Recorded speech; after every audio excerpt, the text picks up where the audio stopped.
नमस्कार खवय्ये मंडळी, सुजाता क्रिएशन्समध्ये तुमचं खूप खूप मनापासून स्वागत. आज आपण बनवणार आहोत बेसनचं धिरडं.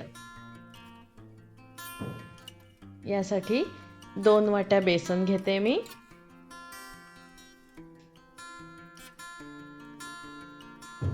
त्यानंतर टोमॅटो बारीक चिरून, कोथिंबीर, कांदा, गाजर किसून आणि मिरची.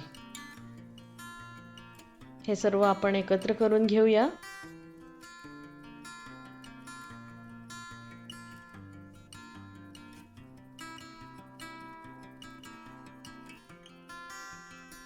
आता यात मीठ, हळद, लाल तिखट हे सर्व घालून व्यवस्थित मिक्स करून घ्यायचं आहे. आणि थोडं थोडं पाणी घालायचं आहे, म्हणजे बेसनच्या गुठळ्या राहू नये यासाठी अगदी थोडं थोडं पाणी घ्यायचं आहे. छान मिक्स करायचं आहे. आता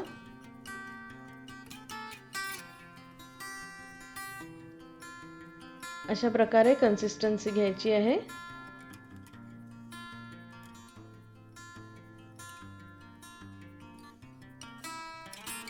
आता पॅनमध्ये तेलावर याचं धिरडं घालून घेऊया आपण.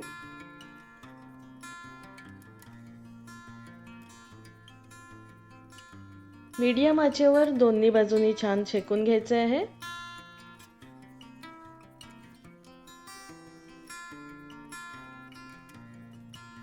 तयार आहे बेसनचं पौष्टिक धिरडं. नक्की करून पहा आणि व्हिडिओ कसा वाटला हे मला नक्की कळवा. धन्यवाद.